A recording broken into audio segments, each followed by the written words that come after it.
जय हिंद दोस्तों, स्वागत है आपका संविधान की अगली कड़ी में। पहले मैं आपसे निवेदन करना चाहूँगा कि अभी तक मेरे इस एग्रीरियन क्लासेस और मेरे यूट्यूब चैनल SDM सुरेश के हमको सब्सक्राइबर नहीं किया तो प्लीज़ सब्सक्राइब करें, ताकि जो एक अनुभव के अनुसार जो चीज़ आपके सामने पेश की जा रही है वो सबसे पहले आपके पास पहुंच सके। तो स्वागत है संविधान की अगली कड़ी में, जो है भारत में राज्यों का पुनर्गठन।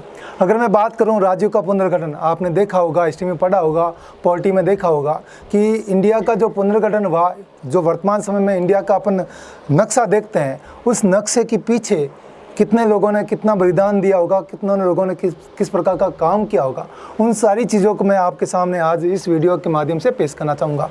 अगर मैं बात करूँ कि भारत में जो राज्यों का पुनर्गठन हुआ, उसको तीन चरणों में हम बांट सकते हैं।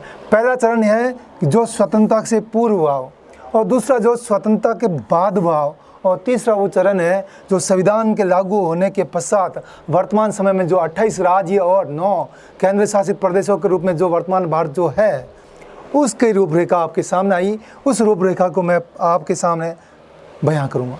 अगर भारत में राज्यों का पुनर्गठन की बात करें स्वतंत्रता से पूर्व, आपने इतिहास में पढ़ा होगा, सर्वप्रथम सर हर्बर्ट रिजले आयोग आया था। उस आयोग ने सर्वप्रथम भारत में जो बंगाल का विभाजन है उसकी अनुशंसा की थी। आपने 1905 में बंगाल का विभाजन पढ़ा होगा इतिहास में। शुरुआत वहाँ से होती, क्योंकि बंगाल का विभाजन सर्वप्रथम भाषाई आधार पर हुआ था। तो भारत में जो राज्यों का पुनर्गठन की शुरुआत वहीं से मानी जा सकती है। उसके पश्चात 1911 में लॉर्ड हॉर्डिंग आयोग हुआ, उन्होंने बंगाल विभाजन को समाप्त कर दिया, निरस्त करने की अनुशंसा की। उसी तरह हम बात करें 1918 में मांटेग्यू चेम्स्बरो रिपोर्ट, उन्होंने भी जो राज्यों का गठन है, जो प्रांतों का जो गठन है, वो भाषाई आधार पर करने की बात की, लेकिन साथ साथ उन्होंने ये कहा कि छोटा इकाई जो भाषाई आधार पर हो सकती हैं उनको लिए, मतलब 1918 में मांटेग्यू चेम्स्बरो ने यह कहा है कि यद्यपि भाषा के आधार पर राज्यों का गठन नहीं हो सकता, किंतु छोटी छोटी इकाई हैं, जिला स्तर तहसील को छोटी छोटी इकाई में बांट सकते हैं। मतलब शुरुआत जो 1903 से स्टार्ट हुई, 1918 में आते आते स्वीकार हुई। लेकिन 1918 के पश्चात 1920-21 में जो सर्वप्रथम असहयोग आंदोलन स्टार्ट हुआ, उसकी बात सबसे प्रमुख रूप से मानी जाती है, क्योंकि इस आंदोलन में महात्मा गांधी ने जो आंदोलन चलाया वो भाषाई और प्रांतीय अस्मिता को लिखते हुए बनाया था। और साथ ही साथ उन्होंने कहा कि जो भी व्यक्ति अपना असहयोग का आंदोलन में सम्मिलित होना चाहता है, वो भाषाई और प्रांतीय अस्मिता को लेके हुए छोटे छोटे टुकड़े बना के छोटे छोटे तहसील स्तर पर, फिर राज्य स्तर, जिला स्तर पर, राज्य स्तर पर अपना छोटे छोटे जितना भी व्यक्ति को जहां आपका बात बैठती है, वहां से भी इस आंदोलन को शुरुआत करने का प्रयास करें। तो असहयोग आंदोलन 1921 में हुआ है। ये आंदोलन सर्वप्रथम भारत में राज्यों के जो प्रांतीय अस्मिता है, जो राज्यों की भाषाई अस्मिता है, उसको बहुत बड़े लेवल में उठाया था। उसी बात को रखते हुए 1920 के कांग्रेस के नागपुर अधिवेशन में स्वीकार किया है कि जिस दिन भारत आज़ाद होगा, जिस दिन स्वतंत्र होगा, तो भारत की जो जनता जो मांग करती, जो वो भाषाई आधार पर हो या प्रांतीय अस्मिता का आधार पर हो, उसके आधार पर भारत अपने राज्यों का पुनर्गठन स्वतंत्रता के पश्चात भाषाई और प्रांतीय अस्मिता का आधार पर कर सकती है। उसी बात पर लेके आगे चल के हैं जो 1927 में बटलर कमीशन आया था, बटलर समिति आई थी, जिन्होंने भारतीय सरकार जो प्रांत थे, भारतीय प्रांत और देसी रियासतें, जो दुनिया भर की जो देसी रियासतें थी, उन दोनों के बीच में जो संबंध किस प्रकार होगा उसकी व्याख्या करने के लिए बटलर कमेटी का गठन हुआ था। उसके साथ साथ आप इंडिया राजस्थान के इतिहास में आप प्रजामंडल आंदोलन पढ़ते हो, वो जो मुख्य रूप से भाषाई और जो प्रांतीय अस्मिता उसको रूपरेखा को देखते हुए हैं। और सबसे बड़ी बात है, जब प्रजामंडल आंदोलन हुआ वो देसी रियासतों में हुआ, और देसी रियासतों के पश्चात जो राज्यों का जो पुनर्गठन होगा वो प्रांतीय अस्मिता को देखते हुए किया जाएगा। ये प्रजामंडल आंदोलन में प्रारंभ किया जाता है। उसी की तरह बात करें 1918 में, 1928 में मोतीलाल नेहरू, जो नेहरू कमेटी आई, उस नेहरू कमेटी ने भी जनसंख्या, भौगोलिक, आर्थिक, वित्तीय स्थिति के साथ साथ भाषा और जनता की मांग हो, और जनता के बड़े पैमाने में अगर मांग करें, उस जनता की मांग को स्वीकार करते हुए राज्यों और प्रांतों का पुनर्गठन किया जा सकता है। ये 1928 की नेहरू कमेटी ने अपनी रिपोर्ट दी। उसी तरह 1935 का अधिनियम आपने देखा होगा। 1935 का अधिनियम में जो दो मुख्य प्रावधान थे, अखिल भारतीय संघ की स्थापना करना, जिसमें मुख्य रूप से भारतीय प्रांत और देशी रियासतों को कंबाइन कर एक अखिल भारतीय संघ करने की स्थापना की बात कही है, जो मुख्य रूप से राज्यों के पुनर्गठन की एक व्यापक रूपरेखा भी मानी जा सकती है। साथ ही साथ में सिंध को बम्बई से अलग करके एक पृथक प्रांत बनाया, जो मुख्य रूप से भाषाई अस्मिता और प्रांतीय अस्मिता को देखते हुए बनाया गया था। और सबसे बड़ी बात है, जब संविधान सभा का जो गठन हुआ उसमें रियासतों की भागीदारी रहती और रियासतों से भी लोग उसमें भागीदार बन के आए थे। वो रियासतें प्रांतीय अस्मिता या भाषाई अस्मिता को देखते हुए उसमें भागीदारी थी है।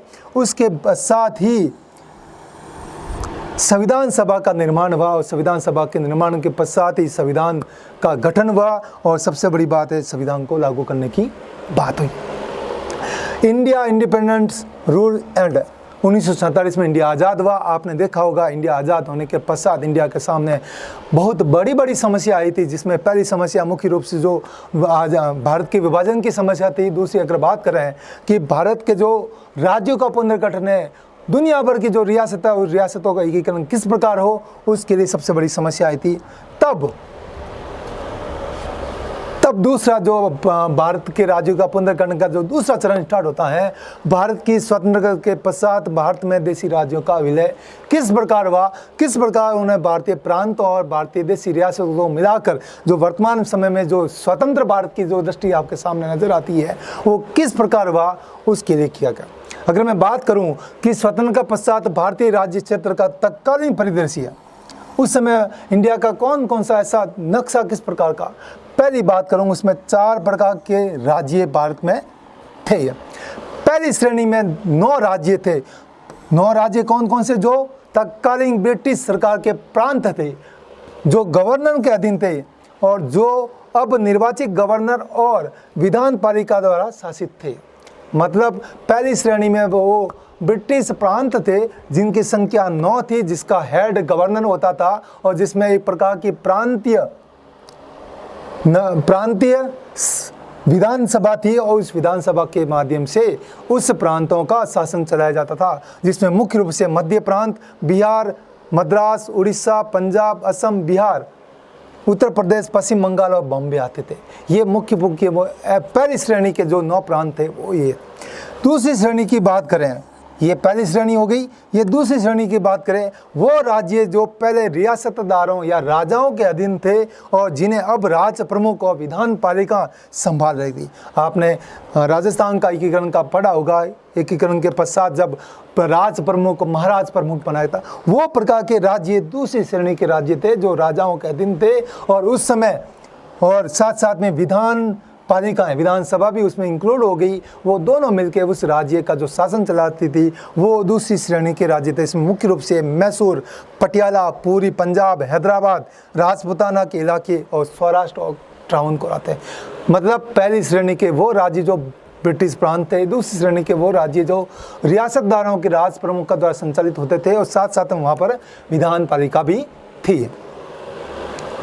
तीसरी श्रेणी के वो आते हैं जहाँ चीफ कमिश्नर या किसी राजा द्वारा शासित हो, अब राष्ट्रपति की अनुशंसा पर बने चीफ कमिश्नरों के, जैसे अपने राजस्थान में बात करें अजमेर मेरवाड़ा, वो चीफ कमिश्नर के द्वारा शासित होने वाले जो प्रांत थे वो तीसरी श्रेणी के वो प्रांत थे, जिसमें मुख्य रूप से अजमेर, भोपाल, बिलासपुर, कुर्ग, दिल्ली, हिमाचल प्रदेश, त्रिपुरा, कच्छ और मणिपुर और विंध्य प्रदेश आते हैं। और लास्ट एंड फाइनल जो श्रेणी है, चौथी श्रेणी है, उस श्रेणी में अंडमान निकोबार द्वीप समूह थे जो मुख्य रूप से लेफ्टिनेंट गवर्नर द्वारा शासित थे। कुल मिला के जब इंडिया आज़ाद हुआ, इंडिया के आज़ाद होने के बाद जो राजनीतिक परिदृश्य सामने आता, उसमें 4 प्रकार के राज्य थे। पहला ब्रिटिश प्रांत, दूसरा राजाओं प्लस विधानसभा और तीसरा जो चीफ कमिश्नर के द्वारा और चौथा जो लेफ्टिनेंट गवर्नर द्वारा जो शासन होता था। उन 4 प्रकार के प्रांतों की या राज्यों का भांति अगर मैं नक्शे में आपकी बात करूं, ये पूरा नक्शा जो इंडिया के आज़ादी से पहले और बाद का जो नक्शा देते हैं, आप इसको मौका मुआयना कीजिए। आप देखिए, आप हैदराबाद ये रहा, बम्बार ये रहा, मुंबई ये रहा, कुर्ग ये रहा अपना अंडमान निकोबार द्वीप समूह, और ये रहा पूरी पाकिस्तान जिसको अब वर्तमान में बांग्लादेश कहते हैं, और ये अपना पश्चिमी पाकिस्तान जिसको पाकिस्तान कहते हैं, ये भारत का ऐसा नक्शा था जो इंडिया की आज़ादी होने के पश्चात एक भारत के संविधान निर्माताओं के द्वारा मन में एक ही है कि किस प्रकार भारत का एक ऐसा एकीकरण करें जो सुदृढ़ हो और श्रेष्ठ हो और भारत की जनता की आकांक्षाओं की पूर्ति कर सके। तो आपके सामने आती है समस्या, और समस्या का समाधान करने के लिए सबसे बड़े जो आते हैं वल्लभ भाई पटेल, जिसको वल्लभ भाई पटेल को जो सबसे बड़ी बात है, वल्लभ भाई पटेल को राजस्थान इंडिया का लौह पुरुष भी कहा जाता है, इंडिया का बिस्मार्क भी कहा जाता है, जिन्होंने भारत के इतने प्रकार की अनगिनत रियासतों को मिलाकर वर्तमान समय में जो इंडिया का जो आप रूपरेखा देख रहे हैं, उनके पीछे जो रूपरेखा थी वो वल्लभ भाई पटेल साहब की थी, जिन्होंने अपने कूटनीति, अपने चातुर्यता, अपनी बुद्धिमत्ता के बल पर उन्होंने भारत का एकीकरण किया था। और सबसे बड़ी बात है, रियासतों में सम्मिलित होने करने के लिए वल्लभ भाई पटेल के नेतृत्व में रियासती मंत्रालय, राज्य मंत्रालय, राज्यों का एकीकरण कैसे, राज्यों का विलय कैसे, एक मंत्रालय बनाया गया जो रियासती मंत्रालय था। ये राज्य मंत्रालय था जिसका मुख्य काम था कि भारत में जो विभिन्न प्रकार के राज्य है, देशी रियासतें हैं, प्रांत हैं, उन सबको इकट्ठा कर एक यूनिट भारत का निर्माण करें, एक भारत श्रेष्ठ भारत का निर्माण करना। उसके पीछे जो रूपरेखा थी वल्लभ भाई पटेल साहब की थी, और भारत के एकीकरण में उसके महान योगदान की वजह से लौह पुरुष, भारत का लौह पुरुष वल्लभ भाई पटेल, भारत का पहला गृह मंत्री वल्लभ भाई पटेल। और सबसे बड़ी बात है भारत का बिस्मार्क, बिस्मार्क आपने नाम सुना होगा, वही बिस्मार्क जिन्होंने जर्मनी का एकीकरण किया था, उसी बिस्मार्क के नाम पर भारत के बिस्मार्क का नाम है वल्लभ भाई पटेल। आइए, वल्लभ भाई पटेल के बारे में मैंने आपको कह दिया है कि अपनी बादुमता, बुद्धिमता, अपनी चातुर्यता, अपनी कूटनीति के बल पर किया था। इस एग्जाम्पल में आप देखिए, इसके माध्यम से देखिए, ये आपके रियासतों के राजा महाराजा हैं और ये आपकी रियासतों की जनता है। इनके मन में दिमाग था जनता का भला कैसे करें, लेकिन भला करने से पहले उनकी जो पहरेदारी कर रहे हैं, जो उनकी देखभाल कर रहे हैं, जो अपना आप एक उनका देखभाल करने वाले जो राजा महाराजा है, उनको कैसे अपने देशी रियासतों को कैसे सम्मिलित करें। जब तक देशी रियासतें सम्मिलित नहीं होगी, क्योंकि 1947 में जब इंडिया आज़ाद हुआ था, तब उस आज़ाद वाले जो अधिनियम था उसमें साफ साफ लिखा कि कोई भी देशी रियासतें भारत और पाकिस्तान किसी भी राज्य में मिल सकती है और स्वतंत्र भी रह सकती है। वो प्रावधान की वजह से ये वल्लभ भाई पटेल साहब की इतनी अच्छी कूटनीति थी। आप कूटनीति की दृष्टि आप इस नक्शे में देख लीजिए, ना उठिए मत महाराजा, मुझे बस ये दे दीजिए। क्या देना है? आप विदेशी मामला मुझे दे दिए, क्या देना है? प्रतिरक्षा दे दिए, क्या देना? संचार दीजिए। क्योंकि उनके मन में था अगर ये मामला आ गए, धीरे धीरे हम दूसरे मामले भी, आंतरिक प्रशासन के मामले भी हम उनसे ले सकते हैं। क्योंकि शुरुआत इन्होंने की है, और आज उस शुरुआत में आप उसी चातुर्यता देख लीजिए। रियासत की जो जनता है कितनी भोली भाली, कितनी शोषित थी, उन शोषण को बचाने के लिए पहले शुरुआत में ये जो बाहरी घेरा है उसको हटाने के लिए वल्लभ भाई पटेल साहब ने जो कूटनीति अपनाई है, जो बुद्धिमत्ता अपनाई है, उसी की वजह से भारत का लौह पुरुष वल्लभ भाई पटेल साहब को कहा जाता है, और भारत का बिस्मार्क भी वल्लभ भाई पटेल को कहा। इस चीज में आप देख लीजिए किस प्रकार उन्होंने रियासत के राजाओं को अपनी कूटनीति और बुद्धिमत्ता के बल पर भारत के विलय पत्र में हस्ताक्षर करवाए थे। भारत में विलय होने के लिए उनको राजी किया था, चाहे वो सैन्य नीति हो, चाहे कूटनीति हो। उस कूटनीति के माध्यम से वल्लभ भाई पटेल ने सारी रियासतों को भारत में एकीकरण किया गया। अब बात है ब्रिटिश बांधो देशी रियासतें। 1947 में भारत की आज़ादी मिलते समय ही भारत में 565 से अधिक देशी रियासतें थी, जिनको भारत एक अखिल भारत में मिलाने के लिए सबसे बड़ी समस्या थी। और राज्यों का पुनर्गठन कैसे कर रहे हैं, वो समस्या सबके सामने आई थी। और इन रियासतों में से पूर्व जो आपको नक्शा बताया है, ये नीति वल्लभ भाई पटेल ने अपनाई थी। उस नीति के माध्यम के बाद भी कुछ ऐसे राज्य थे, कुछ ऐसे रियासतें थी जिन्होंने आनाकानी की, जिन्होंने सम्मिलित होने के लिए मुश्किलें पैदा थी। उसमें मुख्य रूप से ट्रावनकोर, भोपाल और जोधपुर की मोटी मोटी रियासतें थी। और सबसे बड़ा जो राज्य था जूनागढ़, हैदराबाद और जम्मू कश्मीर को भारत में विलय करने में कुछ कठिनाई आई थी, लेकिन वल्लभ भाई पटेल साहब ने अपनी कूटनीति, अपनी चातुर्यता, अपने बुद्धिमत्ता के बल पर भारत का एकीकरण किया है। अब पहली बात कर रहे हैं ट्रावनकोर, भोपाल और जोधपुर। जो ट्रावनकोर और कुर्ग जो साउथ का नक्शा है, अगर इंडिया के नक्शे की बात करें, ये वाला नक्शा, ये ट्रावनकोर, ये भोपाल और ये जोधपुर। सबसे बड़ी बात है ट्रावनकोर के स्वतंत्र बोल दिया, हम स्वतंत्र रहेंगे ट्रावनकोर, लेकिन वहाँ की जनता ने अखिल भारतीय संघ, अखिल भारतीय राज्य में को मिलने के लिए कहा है। उसी जनता की मांग की वजह से वहाँ की राजा ने विरोध किया भारत में मिलने के लिए, जनता ने सपोर्ट किया और जनता के सपोर्ट की वजह से ही ट्रावनकोर जुलाई 1947 में भारत में विलय हो गया। उसी तरह भोपाल के नवाब और मारवाड़ के जोधपुर के महाराजा हनुमंत सिंह ने भी कुछ विरोध करने का प्रयास किया था, लेकिन उनको समझाइश और कूटनीति और बादुमते के बल पर वल्लभ भाई पटेल साहब की नीतियों की वजह से ट्रावनकोर, भोपाल और जोधपुर के रियासत के महाराजाओं ने अखिल भारतीय संघ में मिलने के लिए सहमति जाहिर कर दी। अगली बात आती है Kashmir access to India. Main जो समस्या आई 1947 के पश्चात, आज़ाद होने के पश्चात, मैन जो मुख्य समस्या आई थी कश्मीर का विलय किस प्रकार हो, ये आपने नक्शे में देखा होगा कश्मीर का विलय। अब आती समस्या का विलय पत्र। अगर जम्मू कश्मीर की बात करें अपन, ये जम्मू कश्मीर, ये रहा पाकिस्तान। जम्मू कश्मीर की बात करें, सबसे बड़ी बात है जम्मू कश्मीर के तत्कालीन महाराजा का नाम था महाराजा हरि सिंह, और सबसे बड़ी बात है महाराजा हरि सिंह का स्वतंत्र राज्य था, ये स्वतंत्र रहना चाहते। और सबसे बड़ी बात है राजा था हिंदू और बहुसंख्यक जनता थी मुस्लिम धर्म से। किंतु वहाँ के जो नेशनल कॉन्फ्रेंस के जो नेता है शेख अब्दुल्ला, वो जम्मू कश्मीर का विलय भारत में करवाना चाहते थे।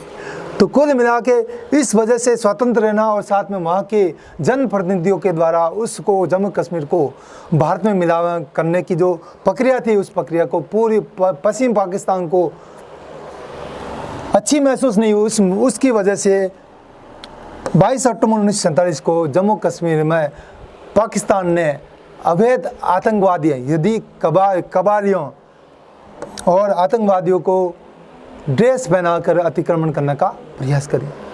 और 26 अक्टूबर को महाराजा ने जम्मू कश्मीर को भारत में विलय पत्र में साइन कर दिया। जब उन्होंने पाकिस्तान ने हमला कर दिया, आतंकवादियों ने कब्जा कर लिया, हमला कर दिया, उस हमले की वजह से महाराजा हरि सिंह उसका सामना नहीं कर पाए। उसकी वजह से तत्कालीन प्रधानमंत्री पंडित जवाहरलाल नेहरू को उन्होंने कहा कि आप हमारी मदद कीजिए, हम जम्मू कश्मीर का विलय आपके भारत में करेंगे। जैसे ही उन्होंने विलय करने के लिए सहमति जाहिर की और उन्होंने जब पंडित जवाहरलाल नेहरू ने उसी समय अपनी सेना भेजी और सेना ने उस सभी आतंकवादियों को खदेड़ कर बाहर फेंक दिया। लेकिन संयुक्त राष्ट्र संघ के प्रस्ताव के द्वारा संयुक्त राष्ट्र संघ में पाकिस्तान संयुक्त राष्ट्र संघ में चला गया और उन्होंने प्रस्ताव लेकर उसमें स्टे लगा दिया और कहा कि जनमत संग्रह होने के पश्चात ही ये पूरी विलय प्रक्रिया करनी चाहिए। लेकिन उसके जो संयुक्त राष्ट्र संघ की स्टे या प्रस्ताव के द्वारा युद्ध विराम हो गया, वर्तमान में भी वही लागू। मतलब जम्मू कश्मीर का विलय इंडिया के आज़ाद होने के पश्चात सर्वप्रथम जो रियासत है जिनका विलय भारत में हुआ था वो रियासत थी जम्मू कश्मीर, जिसमें पाकिस्तान का सैन्य आक्रमण हुआ था। उसका विरोध महाराजा हरि सिंह कर नहीं पाए। तब उन्होंने भारत के प्रधानमंत्री पंडित जवाहरलाल नेहरू से सहायता मांगी, उन्होंने सहायता की और सहायता के पश्चात ही उन्होंने भारत में विलय पत्र में हस्ताक्षर किए और वर्तमान में वो जम्मू कश्मीर भारत में विलय हो गया। दूसरी जो समस्या आई थी जूनागढ़ जो वर्तमान में जो गुजरात का छोटा सा प्रांत है, जूनागढ़ की समस्या थी। जूनागढ़ की देसी रियासत, वहाँ भी ये समस्या थी कि जूनागढ़ का जो नवाब था वो पाकिस्तान में मिलना चाहता, लेकिन उनकी बौद्धिक दृष्टि ऐसी नहीं थी, पाकिस्तान यहाँ था और ये जूनागढ़ यहाँ था। और सबसे बड़ी बात है नवाब था मुस्लिम धर्म से और बहुसंख्यक जनता थी हिंदू। और सबसे बड़ी बात है ये जूनागढ़ जो प्रांत था, जूनागढ़ जो रियासत थी वो पूरी की पूरी भारतीय प्रांत, भारतीय रियासतों से, भारतीय भू दृष्टि से मिली होती है। उन्होंने सबसे बड़ी बात है जूनागढ़ के नवाब ने अपनी रियासत को भारत में मिलाने के लिए विरोध किया, लेकिन जनता ने वहाँ आंदोलन किया, जनता की सहमति हुई और जनता की सहमति की वजह से वहाँ एक अस्थायी जनता की सरकार बना दी। जनता ने वहाँ सरकार बना दी और उस जनता में जब उसका विरोध करने का प्रयास किया नवाब ने, तो भारतीय सरकार ने उसका जनता का सपोर्ट किया और सेना ने वहाँ जाकर उन जूनागढ़ का प्रशासन अपने हाथ में लिया। उसके पश्चात उनका जनमत संग्रह किया गया। सबसे बड़ी बात है जूनागढ़ का जनमत संग्रह। पाकिस्तान जम्मू कश्मीर का कबायली हमला, जूनागढ़ का जनमत संग्रह हुआ। और सबसे बड़ी बात जनमत संग्रह में एक आप चीज़ देखिए, 1,80,000 मतदाताओं में से केवल 91 मतदाताओं ने ही उसके विरोध में मत दिया। मतलब 91 मतदाताओं ने कहा कि जूनागढ़ को पाकिस्तान में मिलाना उचित है, जबकि बाकी सारे लोगों ने जनमत संग्रह में अपना हाँ बोलकर उस जूनागढ़ को भारत में सम्मिलित कर दिया। तीसरी आती है हैदराबाद रियासतें। सबसे बड़ी जो समस्या आती है हैदराबाद रियासत की समस्या आती है। हैदराबाद रियासत एक विशेष स्थिति थी, जो सबसे बड़ी बात है भारत की सबसे बड़ी रियासत थी। अगर मैं बात करूं सबसे बड़ी रियासत का नाम है हैदराबाद। और सबसे बड़ी बात है इंडिया के आज़ाद होने के पश्चात तीसरी जो रियासत थी जो सबसे बाद में मिली है वो हैदराबाद रियासत थी।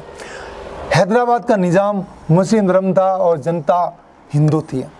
और सबसे बड़ी बात है ये चारों तरफ से भारतीय प्रांतों से मिला हुआ था कि भारतीय प्रांतों से घिरा होने के बावजूद भी हैदराबाद रियासत के नवाब ने अपनी स्वतंत्र एंटिटी बनाने का प्रयास किया था। और साथ साथ में उसकी वजह से उन्होंने जनता पे आंदोलन, जनता पे शोषण करने का प्रारंभ किया। और सबसे बड़ी बात है जनता ने आंदोलन स्टार्ट कर दिया। उसका मुख्य कारण था, पहला कारण है रजाकार।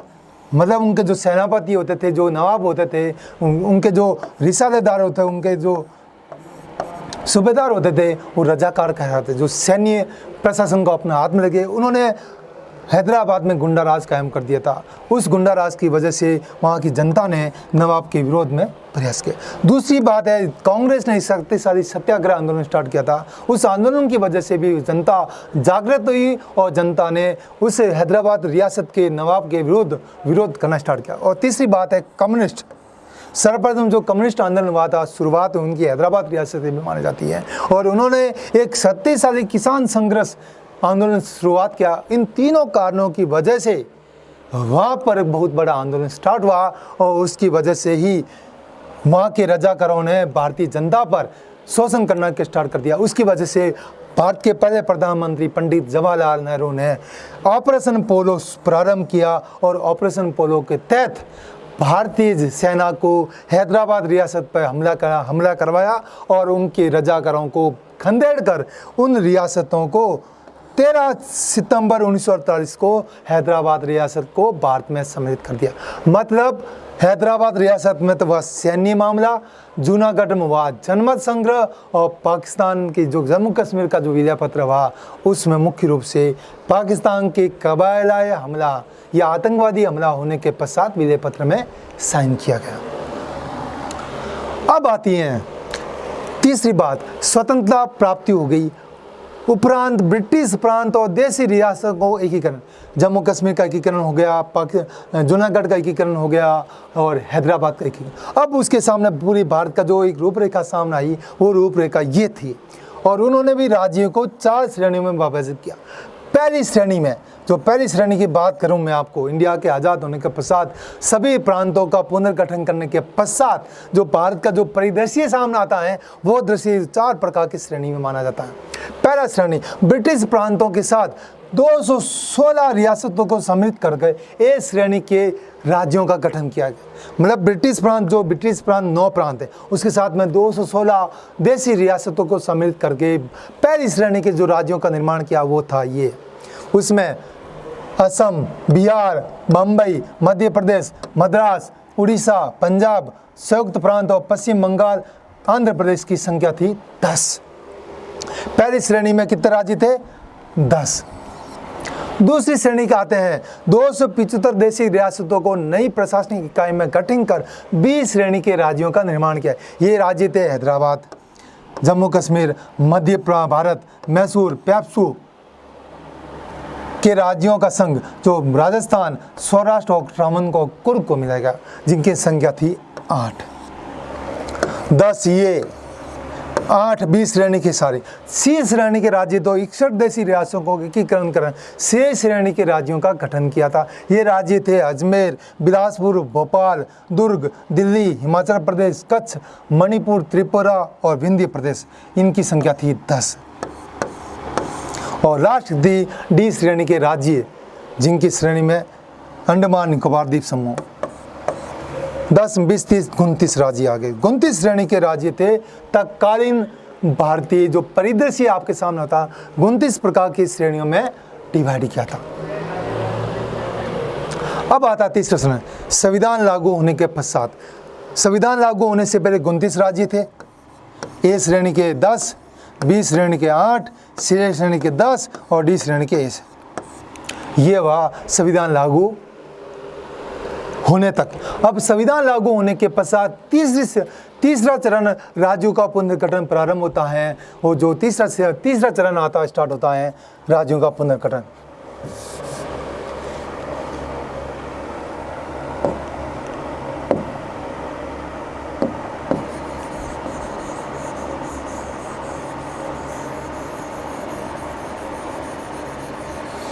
अब आते हैं, ये तो मैंने आपको कह दिया, इंडिया के आज़ादी के समय ही भारतीय जनता की मांग थी कि भाषाई और प्रांतीय अस्मिता के आधार पर जब इंडिया आज़ाद होगा तब इंडिया में राज्यों का पुनर्गठन भाषाई और प्रांतीय अस्मिता के आधार पर किया जाएगा। ये तत्कालीन इंडिया के आज़ादी के समय जो आंदोलन चला, आंदोलन के दौरान जनता की मंशा थी कि राज्यों का पुनर्गठन भाषाई और प्रांतीय अस्मिता के आधार पर, क्योंकि जनता का सोचना ये था कि जो व्यक्ति जिस प्रांतों में रहता है, जिस भाषाएं का रहता है, वो अपना प्रशासन अपनी भाषा के आधार पर आराम से आसानी से कर सकता। उसी मंशा के आधार पर भारतीय जनता द्वारा स्वतंत्रता प्राप्त करने से पूर्व ही भारतीय जनता की मांग थी और आंदोलन करने, इंडिया के आज़ाद होने के पश्चात भारत के जो स्वतंत्रता सेनानी हैं, भारत के जो संविधान निर्माता हैं, उन्होंने ही भारत की जनता की मांग को स्वीकार किया। आज़ाद होने के पश्चात आपने देखा 29 राज्य बन गए। अब संविधान लागू हो गया, संविधान लागू मांग और प्रबलित होने लगी, क्योंकि जनता की आकांक्षाओं को पूरा करना संविधान की पहली मांग थी। उस आकांक्षाओं को पूर्ता करने के लिए स्वतंत्रता के पश्चात सर्वप्रथम तेलुगु, कन्नड़ और मराठी राज्यों में जो जनता थी उनकी मांग थी कि तेलुगु भाषा का आधार पर राज्य का गठन करें, कन्नड़ भाषा का आधार पर राज्य का गठन करें या मराठी भाषा के आधार पर राज्यों का गठन करें। उसी की वजह से सर्वप्रथम 27 नवंबर 1947 को राज्यों के भाषा के आधार पर पुनर्गठन की मांग रख दी। मतलब जो तीसरा जो चरण स्टार्ट होता है, भाषा के आधार पर पुनर्गठन की जो मांग है, जो भाषा के आधार पर जो मांग की जा रही है, उसकी शुरुआत इंडिया के आज़ाद होने के पश्चात, संविधान लागू होने के पश्चात स्वीकार की जाती है। अगली बात है, उसी मांग के आधार पर सर्वप्रथम एस.के. दर, श्याम कृष्ण दर आयोग, पूरा नाम इनका देख लीजिए, श्याम कृष्ण एस.के. दर, और कहीं भी धर लिखा हो उसकी आप टेंशन नहीं रखेंगे। एस.के. दर, एस.के. धर, जो पहला आयोग हुआ था, वो जो भाषाई आधार पर राज्यों के पुनर्गठन की जो मांग करता है, उसके लिए पहला आयोग का नाम था एस.के. धर आयोग। संविधान सभा के अध्यक्ष राजेंद्र प्रसाद और ने इलाहाबाद उच्च न्यायालय, याद रखिएगा, इलाहाबाद हाई कोर्ट का एस.के. दर जो आयोग का जो अध्यक्ष हैं वो इलाहाबाद उच्च न्यायालय के सेवानिवृत्त न्यायाधीश एस.के. दर, श्याम कृष्ण दर की अध्यक्षता में 4 सदस्यों की एक कमेटी का गठन किया, जिसका मुख्य काम था कि भाषा के आधार पर राज्यों का पुनर्गठन सही है या नहीं, उसकी मांग को इस आयोग का गठन 27 दिसंबर 1947 को किया। इसका मुख्य काम था विशेषकर दक्षिण भारत में, क्योंकि सर्वप्रथम जो भाषा के आधार पर राज्यों की पुनर्गठन की जो मांग है वो दक्षिण भाषा में तेलुगु, कन्नड़ और मराठी राज्यों में, मराठी भाषाओं में ही उठी थी। उन दक्षिण भारत के राज्यों में उठी भाषाई आधार या भाषाई अस्मिता आधार पर जो राज्यों की पुनर्गठन की जो मांग है, उस मांग का जो मांग उचित है या नहीं, उसकी जांच करने के लिए जो पहला आयोग हुआ था उसका नाम था एस.के. दर। इसमें 4 सदस्य थे, उसका जो हेड था एस.के. दर थे, जो इलाहाबाद उच्च न्यायालय के अध्यक्ष थे या उच्च न्यायालय के सेवानिवृत्त न्यायाधीश थे। 4 सदस्य थे। 27 दिसंबर 1927 को इसका गठन किया गया। और सबसे बड़ी बात है, इसका मुख्य काम है कि जो मांग उठी है, जो जनता की जो मांग उठी है, कि उस मांग को ये वेरीफाई करना कि भाषाई आधार पर राज्यों का पुनर्गठन किया जा सकता या नहीं।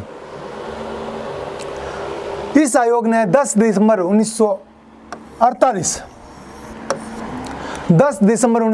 को 56 पृष्ठीय अपनी रिपोर्ट संविधान सभा को पेश की, और जिन्होंने कहा कि भाषा के आधार पर राज्यों का पुनर्गठन नहीं किया जाए। मतलब एसकेदर आयोग ने भाषा के आधार पर या प्रांतों की अस्मिता के आधार पर राज्यों का पुनर्गठन का विरोध किया। ये बात सबसे बड़ी बात इंपॉर्टेंट है, विरोध। लेकिन साथ साथ इन्होंने कहा कि प्रशासनिक सुविधा के आधार पर राज्यों का पुनर्गठन किया जा सकता है। मतलब प्रशासनिक सुविधा के आधार पर राज्यों का पुनर्गठन किया जा सकता। एसकेदर आयोग ने भाषा के आधार पर पुनर्गठन का विरोध किया। साथ में ये कहा है प्रशासनिक सुविधा के आधार पर राज्यों का पुनर्गठन किया जा सकता है। अगला जो कमेटी बची, जवाहरलाल नेहरू, वल्लभ भाई पटेल और पट्टाभी सिद्धारमैया की कमेटी, जिसको बोलते हैं जेवीपी कमेटी या जेवीपी समिति। एसकेदर आयोग की रिपोर्ट का तीव्र विरोध हुआ, क्योंकि मांग तो जनता ने मांग तो भाषा के आधार पर की, उसका एसकेदर आयोग ने विरोध किया, तो उस रिपोर्ट का तीव्र विरोध हुआ, सब जगह विरोध हुआ। उस विरोध को देखते हुए कांग्रेस के अपने जयपुर अधिवेशन में एक कमेटी का गठन किया, जिसका नाम है जेवीपी। जवाहरलाल नेहरू, वल्लभ भाई पटेल, पट्टाभी सिद्धारमैया, 3 सदस्यीय कमेटी बनाई, जिसका मुख्य काम की जो भाषा के आधार पर पुनर्गठन की जो जनता की मांग है, उसका विचार विमर्श करने के लिए इस समिति ने 1 अप्रैल 1949 में अपनी रिपोर्ट भी, और इसने स्वीकार किया कि भाषा के आधार पर राज्यों के विषय में ये कहा है कि भाषा के आधार पर राज्यों का पुनर्गठन विरोध किया है, इन्होंने भी विरोध किया। लेकिन अरे जनता व्यापक रूप से इसको मांग को उठाती है, तो लोकतांत्रिक सरकार होने की वजह से उस जनता की भावना को आदर करते हुए इस मांग को स्वीकार किया जा सकता। मतलब जेवीपी कमेटी ने जो भाषाई आधार पर जो कमेटी इन्होंने गठन किया कि राज्यों का पुनर्गठन भाषा के आधार पर होना चाहिए, इन्होंने अपनी रिपोर्ट में यह कहा कि भाषा के आधार पर राज्यों का पुनर्गठन नहीं किया जाना चाहिए। किंतु साथ में इन्होंने जोर देके कहा कि जनता अगर बहुत बड़े पैमाने में अगर मांग उठाती है, तो और भारत एक लोकतांत्रिक सरकार है, लोकतांत्रिक देश है, तो जनता की मांग का आदर करते हुए उस भाषा के आधार पर भी राज्यों की पुनर्गठन की मांग को भी स्वीकार किया जा सकता है। इस समिति का प्रकाशन के पश्चात मद्रास राज्य जो तेलुगु राज्य था, उस तेलुगु भाषा में उस मद्रास राज्य के जो तेलुगु भाषा राज्यों ने आंदोलन शुरुआत कर दिया। उस आंदोलन के प्रणेता थे गांधीवादी नेता पोटी श्रीरामुलु। मतलब जेवीपी कमेटी ने अपनी रिपोर्ट पेश की। रिपोर्ट में यह कहा जनता की मांग, तो जनता की मांग होने लगी। तेलुगु भाषा राज्यों जो मद्रास को जो तेलुगु भाषा लोग हैं जो अलग आंध्र प्रदेश की मांग कर रहे थे, उन्होंने अपनी मांग को बहुत बड़े पैमाने में स्टार्ट किया, जिसका नेतृत्व गांधीवादी नेता पोटी श्रीरामुलु ने किया था। उन्होंने एक आमरण अनशन किया कि तेलुगु भाषा के आधार पर एक राज्य का पुनर्गठन करे, भाषा के आधार पर राज्यों का पुनर्गठन। उन्होंने आमरण अनशन किया और 56 दिन के पश्चात 15 दिसंबर 1952 को उन्होंने आमरण अनशन या उपवास के दौरान श्रीरामुलु पोटी की मृत्यु हो गई। उस मृत्यु के पश्चात बहुत बड़े पैमाने में जनता ने अपनी मांग रखी, आंदोलन बहुत बड़े पैमाने में उठ गया। उसकी वजह से 19 दिसंबर 1952 में तत्कालीन प्रधानमंत्री श्री जवाहरलाल नेहरू ने तेलुगु भाषाओं के लिए अलग राज्य आंध्र प्रदेश का गठन करने की घोषणा की। इस प्रकार 1 अक्टूबर 1953 को आंध्र प्रदेश राज्य का गठन हुआ, जो भाषा के आधार पर होने वाला प्रथम राज्य था। और सबसे बड़ी बात है, भारत के पुनर्गठन का जो पहला राज्य का नाम था आंध्र प्रदेश। इसलिए भाषा के आधार पर जो पहला राज्य का गठन हुआ, उस राज्य का नाम था तेलुगु भाषाओं का और उसका राज्य का नाम था आंध्र प्रदेश। उस आंध्र प्रदेश की घोषणा के पश्चात भारत में अन्य भाषाओं की मांग भी अभिधानिक, मतलब आंध्र प्रदेश का गठन हो गया ये तेलुगु भाषाओं के। उसके पश्चात कन्नड़, तेलुगु, मलयालम, अनेक भाषा लोगों ने भी अपना आंदोलन स्टार्ट किया, क्योंकि उनके पास जीबीपी कमेटी का एक रिकमेंडेशन थी, अगर जनता बड़े पैमाने में मांग उठाती है तो जनता की मांग को स्वीकार करते हुए उसकी वजह से पूरे भारत में अनेकों प्रांतों में अनेकों जगह पर जनता की मांग तीव्र गति से उठने लगी। उस मांग को देखते हुए राज्य पुनर्गठन आयोग का गठन किया, जो राज्य पुनर्गठन आयोग का गठन किया था। इसलिए सरकार ने 22 दिसंबर 1953 में राज्य पुनर्गठन आयोग की नियुक्ति की घोषणा की और इस आयोग के अध्यक्ष थे फजल अली। मतलब राज्य पुनर्गठन आयोग के अध्यक्ष कौन थे? फजल अली। और अन्य सदस्य थे के.एम. पन्नीकर और हृदयनाथ कुंजरू। 3 सदस्य नियुक्त थी, के.एम. पन्नीकर और तीसरा हृदयनाथ कुंजरू। मतलब इन 3 सदस्यीय राज्य पुनर्गठन आयोग का गठन किया, जिसका मुख्य काम था जो जनता की मांग जो भाषा के आधार पर उठी है या प्रांतीय अस्मिता के आधार पर उठी है, उस मांग को देखते हुए क्या राज्यों का पुनर्गठन अच्छे से करना चाहिए कि नहीं करना चाहिए, उसकी रिपोर्ट 30 दिसंबर 1955 में अपनी रिपोर्ट केंद्र सरकार को, इस राज्य पुनर्गठन आयोग के अध्यक्ष फजल अली ने अपनी रिपोर्ट केंद्र सरकार को सौंप दी। इस रिपोर्ट की जो मुख्य सिफारिशें थी, सबसे बड़ी बात है इन्होंने ये स्वीकार किया कि राज्यों का पुनर्गठन में भाषा को मुख्य आधार बनाया जा सकता है, क्योंकि एक राज्य एक भाषा, लेकिन भाषा को इन्होंने जो 1956 में अपनी रिकमेंडेशन थी, उन्होंने ये कहा है, इस बात को व्यापक रूप से स्वीकार किया कि राज्यों के पुनर्गठन में भाषा को मुख्य आधार बनाया जा सकता है, लेकिन एक राज्य एक भाषा का सिद्धांत नहीं होगा। मतलब कोई एक भाषा बोल रही है तो उसका प्रांत नहीं बना, भाषा के आधार पर राज्यों का पुनर्गठन, लेकिन एक भाषा एक राज्य नहीं होगा। और दूसरा ये क्या, केवल भाषा और संस्कृति के आधार पर राज्यों का पुनर्गठन नहीं किया जाएगा। मतलब राज्य पुनर्गठन आयोग ने भी भाषा के आधार पर राज्यों का पुनर्गठन का विरोध किया था। साथ में उन्होंने कहा कि यद्यपि राज्यों को भाषा के आधार पर राज्यों का पुनर्गठन किया जा सकता, लेकिन उस राज्यों के भाषा के पुनर्गठन करने के दौरान 4 बातें जरूर चेक करनी चाहिए। पहली बात की राष्ट्रीय सुरक्षा, क्या भाषा का आधार पर किसी राज्य का निर्माण करते समय भारत की राष्ट्रीय सुरक्षा प्रभावित होती है या नहीं। दूसरा, वित्तीय साधन उसके पास है या नहीं। और तीसरी बात है प्रशासनिक आवश्यकता, मतलब ऐसे राज्य का निर्माण कर रहे हैं, ऐसे भाषा के आधार पर राज्य का निर्माण कर जहाँ प्रशासनिक माहौल ही नहीं है, प्रशासनिक सुविधा ही नहीं है, तो उस राज्यों का पुनर्गठन नहीं कर। और चौथी बात है पंचवर्षीय योजनाओं को सफल बनाने की क्षमता है या नहीं है। अगर ये चारों चीज़ों को कोई राज्य कर सकता है तो उस राज्य का पुनर्गठन भाषा के आधार पर किया जा सकता है। और साथ में दूसरी उन्होंने रिपोर्ट की, मैंने आपको पहले भी बताया है कि इंडिया के आज़ाद होने के पश्चात 4 प्रकार के राज्यों का पुनर्गठन, ए श्रेणी, बी श्रेणी, सी श्रेणी और डी श्रेणी।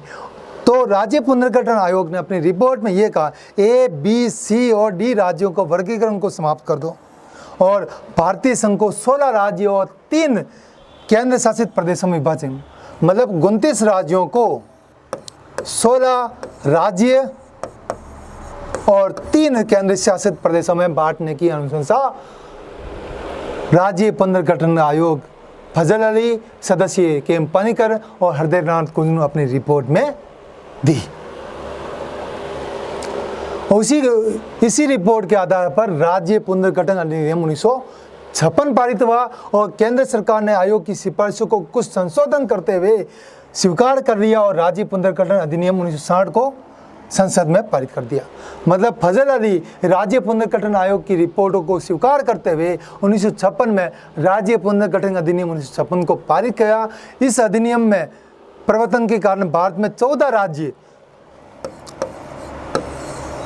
और 5 केंद्र शासित प्रदेश, मतलब फजल अली ने अपनी रिपोर्ट में कहा 16 राज्य और 3 केंद्र शासित, लेकिन राज्य पुनर्गठन आयोग, राज्य पुनर्गठन अधिनियम 1956 में संसद ने कुछ संशोधन करते हुए 14 राज्य और 5 केंद्र शासित प्रदेशों में पूरे भारत के राज्यों को पुनर्गठन किया। इसमें आंध्र प्रदेश, असम, मुंबई, बिहार, जम्मू कश्मीर, केरल, मध्य प्रदेश, मद्रास, मैसूर, उड़ीसा, उत्तर प्रदेश, पंजाब, राजस्थान और पश्चिम बंगाल को सम्मिलित किया, जो मुख्य रूप से 14 राज्य थे। उसके साथ में 5 केंद्र शासित प्रदेश दिल्ली, हिमाचल प्रदेश, मणिपुर, त्रिपुरा, अंडमान निकोबार द्वीप समूह और लक्षद्वीप को सम्मिलित किया गया। 14 राज्य और 5 केंद्र शासित प्रदेशों को राज्य पुनर्गठन अधिनियम 1956 में स्वीकार किया गया। इस अधिनियम के पारित होने के पश्चात अब इंडिया के वर्तमान परिदृश्य को स्वीकार करने की बात आती है। इंडिया के आज़ाद होने के पश्चात 1956 में राज्य पुनर्गठन अधिनियम पारित होने के पश्चात सर्वप्रथम जो रियासतें जो राज्य भारत में सम्मिलित हुआ उसका नाम था पांडिचेरी। पांडिचेरी में फ्रांस का सरकार थी, फ्रांस का आधिपत्य था। आपने इतिहास में पढ़ा होगा, पांडिचेरी फ्रांसीसी कंपनी का मुख्य जगह थी। 1956 में फ्रांस की सरकार के द्वारा हस्तांतरण संधि के द्वारा भारत सरकार द्वारा हस्ताक्षर किया गया, जिसके परिणाम स्वरूप भारत को चंद्रनगर, माहे, यनम और कराईकल जो फ्रांसीसी उपनिवेश थे उनको अर्जित कर दिया। उन सभी को मिलाकर 6वां केंद्र शासित प्रदेश पांडिचेरी का गठन किया गया। मतलब 1956 में राज्य पुनर्गठन अधिनियम पारित होने के पश्चात सर्वप्रथम पांडिचेरी का गठन हुआ था, जो मुख्य रूप से 6ठा केंद्र शासित प्रदेश था। आगे चलते हैं। ऑपरेशन विजय, ऑपरेशन पोलो आपने देखा होगा। ऑपरेशन पोलो कहाँ था? ऑपरेशन पोलो था हैदराबाद। और ऑपरेशन विजय जो गोवा मुक्ति संग्राम, गोवा में आपने पढ़ा होगा इतिहास में, गोवा पर पुर्तगाली शासन था। जिस तरह पांडिचेरी में फ्रांसीसी शासन था, उसी तरह गोवा में पुर्तगालियों का शासन था। तत्कालीन रक्षा मंत्री श्री कृष्ण मेनन ने प्रधानमंत्री श्री जवाहरलाल नेहरू से सैनिक कार्रवाई करने की सिफारिश की थी। मतलब ऑपरेशन विजय जो मुख्य रूप से गोवा में चला था और पुर्तगालियों का एक शोषण होने लगा था भारतीय जनता का, उस शोषण के विरुद्ध वहाँ की जनता ने आंदोलन किया था। उस जनता का सपोर्ट करने के लिए रक्षा मंत्री श्री कृष्ण मेनन और गृह मंत्री वल्लभ भाई पटेल और प्रधानमंत्री जवाहरलाल नेहरू ने तीनों संयुक्त कार्रवाई की थी, जिसका नाम था ऑपरेशन विजय। उस ऑपरेशन 1961 में सैनिक हस्तक्षेप करके गोवा, दमन और दीव को जीतकर भारत में 7वां केंद्र शासित प्रदेश बनाया गया।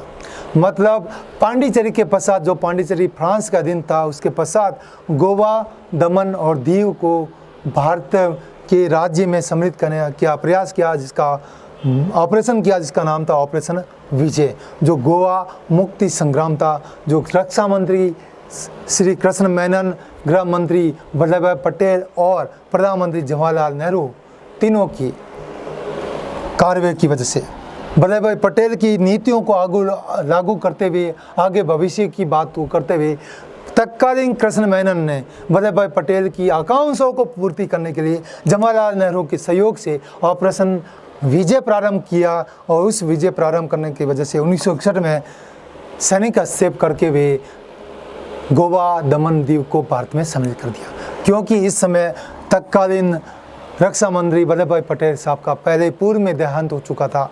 उसके पश्चात उनकी आकांक्षाओं को पूर्ति करने के लिए श्री कृष्ण मेनन और पंडित जवाहरलाल नेहरू ने पूरा किया। अगला बात, मतलब वल्लभ भाई पटेल साहब की आकांक्षाओं को पूर्ति पंडित जवाहरलाल नेहरू और रक्षा मंत्री कृष्ण मेनन ने पूरा किया था।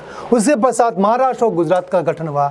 बम्बई प्रांत, जो पहले बम्बई प्रांत था, जिसमें महाराष्ट्र और गुजराती भाषाओं के लोग रहते थे और गुजराती और मराठी भाषाओं में विरोध हुआ। उस विरोध की वजह से प्रारंभिक संघर्ष हुआ। उसको देखते हुए 1960 में विभाजित करते 15वां राज्य गुजरात राज्य का गठन किया गया था। उसके पश्चात नागालैंड का गठन, नागा आंदोलन की वजह से असम को विभाजित करते 1962 में नागालैंड को अलग प्रांत बनाया गया था। अगली बात है पंजाब। पंजाब में मुख्य रूप से पंजाब पुनर्गठन अधिनियम 1966 की वजह से पंजाब राज्य का पुनर्गठन करके पंजाब और हरियाणा और चंडीगढ़ को अलग प्रांतों में विभाजित किया था। जो मुख्य रूप से 17वां राज्य बना था। अगली बात करें मेघालय, 1969 में असम को एक बार फिर विभाजित किया और मेघालय को 18वां राज्य बनाया गया। हिमाचल प्रदेश, 1950 में ये हिमाचल प्रदेश केंद्र शासित प्रदेश था। उसके पश्चात रियासतों को मिलाकर हिमाचल प्रदेश को बनाया गया और 1956 में से केंद्र शासित प्रदेश के रूप में बनाया है और 25 जनवरी 1971 को 19वां राज्य पूर्ण राज्य का निर्माण किया था, क्योंकि हिमाचल प्रदेश पहले केंद्र शासित प्रदेश बनाया और 1971 में इसको पूर्ण राज्य का दर्जा दिया। अगली बात करें मणिपुर, 1947 में मणिपुर को भी स्वतंत्रता प्राप्त हुई और साथ साथ मणिपुर को भी तत्कालीन समय में केंद्र शासित प्रदेश बनाया था और 21 जनवरी 1972 में इसको भी पूर्ण राज्य का दर्जा दिया था। त्रिपुरा, ये राज्य 3 ओर से बांग्लादेश से घिरा हुआ था और 1972 में इस राज्य को भी केंद्र शासित प्रदेश था, इस राज्य को भी पूर्ण राज्य का गठन किया। मतलब 1972 तक जो राज्य केंद्र शासित प्रदेशों के रूप में थे उन राज्यों को भी पूर्ण राज्य का दर्जा राज्य इंडिया के पुनर्गठन के दौरान उनका धीरे धीरे त्वरित एक अंतराल के द्वारा उनको राज्यों का पूर्ण राज्यों के रूप में गठन करना प्रारंभ किया। सिक्किम, 1974 में सिक्किम को पहले सहयोगी राज्य है। आप देखिएगा सहयोगी राज्य इसलिए कि वो सिक्किम पूर्णतः स्वतंत्र राज्य था, उसको सर्वप्रथम सहयोगी राज्य बनाया। उससे पश्चात 1975 में भारत में सम्मिलित कर दिया, क्योंकि सिक्किम के विभाजन के दौरान, सिक्किम को सहयोग करने के दौरान या सिक्किम का भारत में विलय करने के दौरान सबसे ज़्यादा विरोध चाइना ने किया था। मतलब चाइना के विरोध होने के पश्चात भी 1975 में सिक्किम का विलय करना एक भारत की बहुत बड़ी जीत थी। अगली बात करें 1987 में मिजोरम को 23वां राज्य और अरुणाचल प्रदेश को 24वां पूर्ण राज्य का दर्जा दिया गया। अगली बात करें गोवा, दमन और दीव का पुनर्गठन करके 25वां राज्य गोवा को बनाएगा, क्योंकि गोवा, दमन और दीव जो मुख्य रूप से पुर्तगाली के अधीन थे उनको पहले आपने देखा होगा केंद्र शासित प्रदेश के रूप में बांटा है। उसके पश्चात 1987 में गोवा, दमन, दीव पुनर्गठन अधिनियम 1987 पारित करके पूर्ण राज्य का दर्जा दिया। अब बात करें 2000 की बात करें, छत्तीसगढ़, उत्तराखंड और झारखंड का निर्माण हुआ। आपने देखा होगा छत्तीसगढ़ एमपी से बना है, उत्तराखंड यूपी से बना है और झारखंड बिहार से बना है। ये तीनों राज्य थे 26, 27 और 28। 2000 तक 28 राज्य अपने भारत में हो गए थे और 29वां जो राज्य था आपने देखा होगा 29वां राज्य था आंध्र प्रदेश का गठन करके तेलंगाना राज्य का निर्माण किया जो था 29वां राज्य। अब आपके दिमाग में होगा कि वर्तमान समय में कितने राज्य हैं। 29वां राज्य ये बना वर्तमान समय में। अगर देखें अभी हाल ही में जम्मू कश्मीर पुनर्गठन अधिनियम 2019 पारित हुआ, उसके द्वारा जम्मू कश्मीर का विभाजन करते हुए जम्मू कश्मीर को पूर्ण राज्य का दर्जा समाप्त करके जम्मू कश्मीर के 2 टुकड़े करते हुए उनको केंद्र शासित प्रदेशों में बांट दिया। मतलब राज्य की श्रेणी को समाप्त कर 2 केंद्र शासित प्रदेश बनाए गए थे।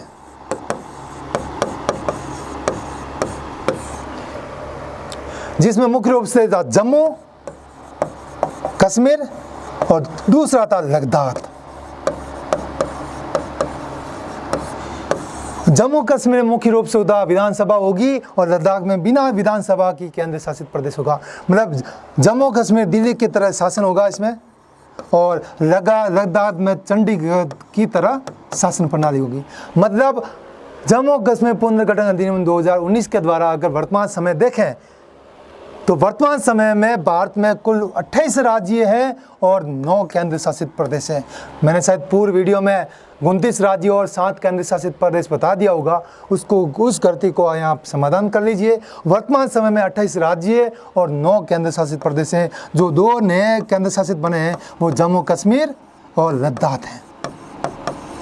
इसी की वजह से वर्तमान में आप देखिए ये जम्मू कश्मीर, ये लद्दाख, ये आपका चंडीगढ़, ये दमन दीव, ये लक्षद्वीप, ये अंडमान निकोबार द्वीप समूह, ये दिल्ली और ये चंडीगढ़। कुल मिला के वर्तमान समय में 9 केंद्र शासित प्रदेश और 28 राज्यों के रूप में वर्तमान का भारत है आपके सामने नजर आता है। आशा करता हूँ ये मेरा जो वीडियो है आपको पसंद आया होगा। अगर पसंद आता है तो ज़रूर कमेंट कीजिए। अगर आपको इसमें कुछ और अच्छे से आपको इम्प्रूवमेंट करवाना, आप कमेंट ज़रूर कीजिए, ताकि हम आपकी बात को, आपकी कमेंट को देखते हुए आपके अगले वीडियो में उस चीज़ को सुधार कर सकें, ताकि हमारा अनुभव आपके लिए एक एरोप्लेन की तरह साबित हो जाए, जो हवा के माध्यम से आपको की मंजिल तक ले जा सके। सादर जय हिंद, जय हिंद, जय भारत। आपका साथी SDM सुरेश KM। खत्म।